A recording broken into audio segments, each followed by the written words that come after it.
Au nom du Père et du Fils et du Saint-Esprit, Amen. Le Seigneur soit avec vous. Mes frères, mes sœurs, nous célébrons le 32e dimanche du temps ordinaire dans l'année liturgique A. Et comme nous tendons vers la fin de l'année liturgique, les textes nous préparent aussi à savoir être prêts pour la fin de notre vie et savoir être prêts pour la venue du Seigneur, c'est-à-dire à l'eschatologie ou la parousie à la fin des temps. Et les textes d'aujourd'hui spécialement nous invitent à savoir vivre avec Dieu, savoir nous attacher à Dieu, ne pas être distrait, savoir veiller. Dans la première lecture tirée du livre de la sagesse au chapitre 6, versets 12 à 16, l'auteur sacré fait l'éloge de la sagesse. La sagesse, c'est l'art de vivre heureux avec Dieu, l'art de vivre en Dieu. La sagesse plane, elle cherche ceux qui en sont dignes.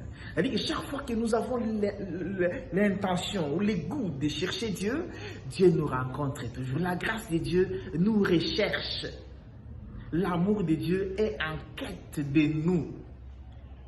Que le Seigneur nous aide à tendre nos cœurs vers lui, à avoir soif de vivre en présence de lui, de vivre avec lui, pour que notre cœur rencontre sa grâce et son amour, afin que la vie éternelle nous soit possible. Et dans la deuxième lecture, je dirais de la première lettre de Saint Paul apôtre aux Thessaloniciens, au chapitre 4, versets 13 à 18, Saint Paul nous invite à l'espérance. C'est pour cela qu'il parle de la résurrection des morts, pour que personne n'en prétexte l'ignorance. La résurrection des morts existe et son arrivée est imminente. Ceux qui sont morts dans le Christ ressusciteront.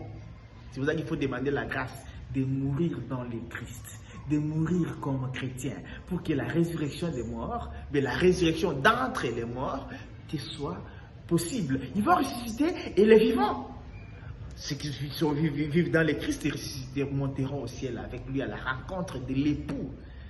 Que le Seigneur nous aide à nourrir à nous cette espérance. Quand nous avons l'espérance que la fin des temps existe et qu'il y a une vie après cette vie, évidemment nous allons considérer notre vie actuelle comme une préparation ou comme une propédétique à la vie du monde à venir, que nous ne soyons pas bornés dans cette vie.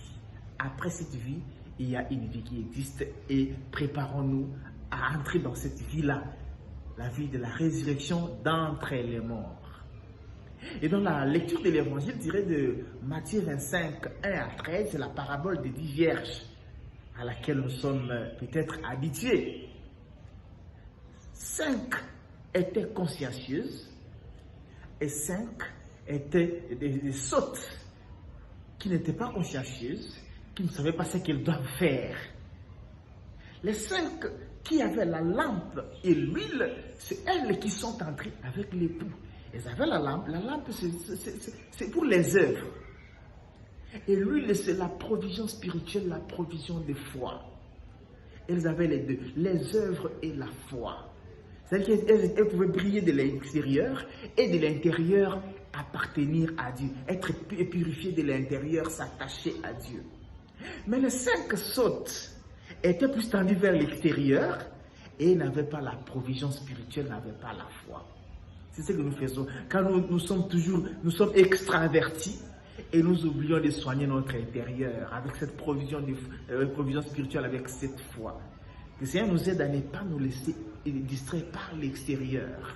Beaucoup nous donnons le temps à l'extérieur, à nous occuper de ce que font les autres, à faire même la police de la vie des autres, à être vu des gens, qu'on est bon. Et nous oublions de faire en sorte que notre cœur et notre intérieur appartiennent à Dieu. Et le Seigneur nourrisse à nous cette provision spirituelle qui est la foi, pour que son arrivée ne nous surprenne pas. C'est pour cela que le Seigneur nous invite à veiller. C'est d'aller vivre tous les jours en présence de Dieu. Ne pas se détacher de Dieu. Qu'il n'y ait aucun secteur, aucun instant de notre vie où nous vivons sans Dieu, où nous serions à nous soustraire de Dieu, que notre vie soit pleine de Dieu, et ainsi l'arrivée de Jésus ne nous surprendra pas. Bon dimanche à toutes et à tous, que Dieu Tout-Puissant vous bénisse et vous garde le Père, le Fils et le Saint-Esprit. Amen.